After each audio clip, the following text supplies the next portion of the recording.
رابعہ بصری رحمت اللہ علیہ کو دنیا سے گئے ہوئے 1200 سال ہو چکے ہیں، لیکن ان کا نام آج بھی زندہ ہے، رابعہ بصری۔ رابعہ بصری نہ کوئی شہزادی تھی، نہ کوئی ملکہ تھی، نہ کوئی وہ خوبصورت تھی، نہ کوئی خاندانی تھی، بلکہ عورت ہونے کے لحاظ سے ہر عیب اس میں تھا۔ ان کی عادت یہ تھی، وہ روزانہ عشاء کی نماز کے بعد غسل کر کے کپڑے بدل کے اپنے خامن سے پوچھتی آپ کو میری ضرورت ہے؟ اگر وہ کہتے کوئی نہیں ہے تو پھر پوچھتی مجھے اجازت ہے؟ وہ کہتے اجازت ہے تو پھر مصلی پہ کھڑی ہو جاتی ہے اور فجر کی نماز تک مصلی پر کھڑی رہتی تھی۔ ان کا خامن جلدی فوت ہو گیا، جوانی میں ہی بیوہ ہو گئی۔ تو حسن بصری بصرہ کے امام، کیا سارے مسلمانوں کے امام تھے، وہ خود آئے، خود چل کے آئے کہ میں آپ سے شادی کرنا چاہتا ہوں۔ وہ کوئی شادی کا شوق نہیں تھا ان کو، وہ تو اولاد کے قابل نہیں، شکل صرف ان کی نیکی اور ان کا جو اللہ سے تعلق تھا، ان کو یہ لالچ ہوا کہ یہ میری بیوی ہو جائے تو اس کی طفیل شاید میری بخشش ہو جائے۔ تو ان کے پاس آئے، کہنے لگے رابعہ میں آپ سے شادی کرنا چاہتا ہوں، خود پیغام لے کر آئے۔ تو انہوں نے فرمایا میری 4 باتوں کا جواب دے دو تو میں شادی کر لیتا ہوں۔ کہنے لگے کیا؟ کہ یہ بتاؤ میں جنتی ہوں کہ دوزخی ہوں؟ کہنے لگے یہ تو میں کچھ نہیں کہہ سکتا۔ اچھا یہ بتاؤ جب اللہ تعالیٰ قیامت میں اعمال نامے اڑائے گا، کسی کے سیدھے ہاتھ میں آئے گا، کسی کو الٹے ہاتھ میں آئے گا، میرے سیدھے ہاتھ میں آئے گا کہ الٹے ہاتھ میں؟ کہنے لگے یہ بھی کچھ نہیں بتا سکتا۔ کہنے لگے اچھا یہ بتاؤ جب اللہ نیکیوں کو تولے گا، کسی کی نیکیاں بڑھ جائیں گی، کسی کے گناہ بڑھ جائیں گے، میرے گناہ زیادہ ہوں گے نیکیاں زیادہ ہوں گی؟ کہا یہ بھی نہیں بتا سکتا۔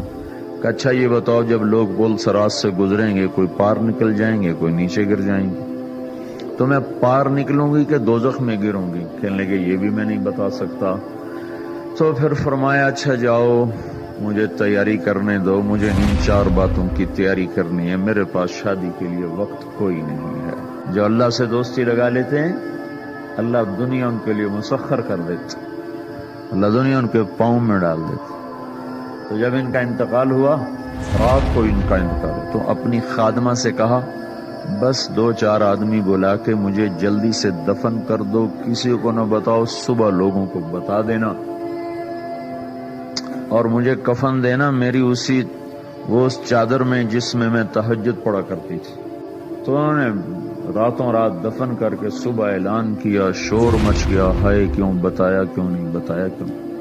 تو اگلی رات ان کی خادمہ نے ان کو خواب میں دیکھا، سبز لباس پہنا ہوا، حسن و جمال، سورج چہرے پہ چمک رہا۔